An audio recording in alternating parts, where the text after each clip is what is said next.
Hello, beloved. It is now our 6th week of our Lenten study. It is Holy Week, and we follow Christ.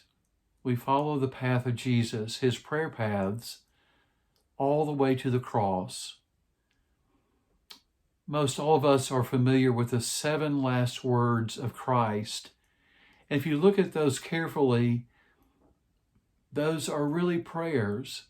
They're expressions of prayer and what are called laments. Jesus on the cross moves fully into our human experience, the human predicament of anguish and suffering, and he freely chooses it. So he enters into the greatest vulnerability you can imagine. So our life and faith journey is one of vulnerability. And so we learn to pray and follow the prayer paths of Jesus, even to the point of lament. Biblically, there's a strong pattern and thread of pouring out your heart and soul to God in lament. In fact, Lamentations chapter 3 is one of the most poignant expressions of lamentation or lament, prayers of lament to God. Other examples are, for instance, Habakkuk 3. And then finally, I would offer to you and encourage you to read the story of Christ's journey to the cross and his words from the cross as lament, but also look at Psalm 42. Psalm 42 is a lament.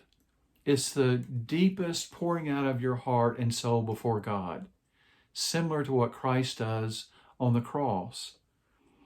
So I'm going to read just a portion of it. Psalm 42, just like a deer that craves streams of water, my whole being craves you, God.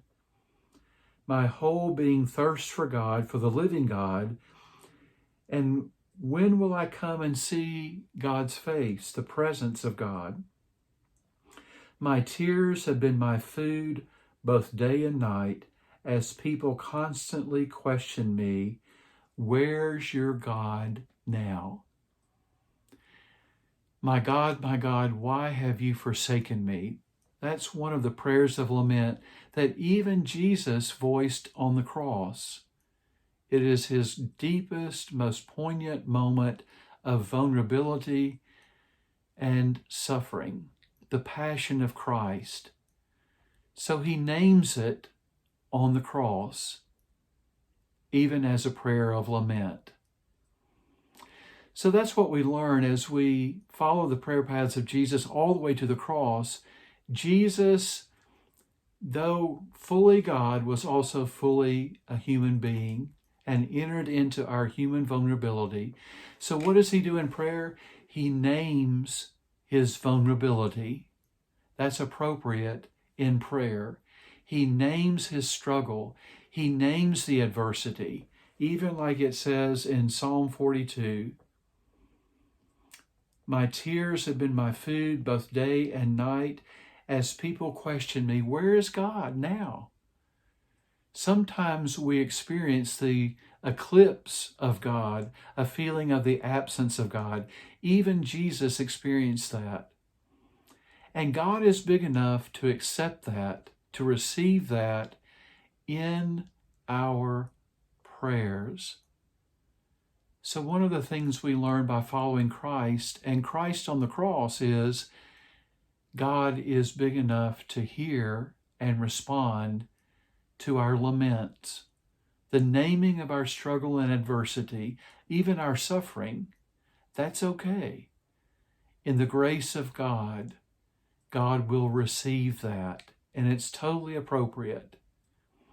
So what's interesting about Psalm 42, Lamentations 3, Habakkuk chapter 3, is that you have a naming of laments, you have a pouring out of your heart and soul. It's even a naming of the experience of the eclipse or the feeling of the absence of God.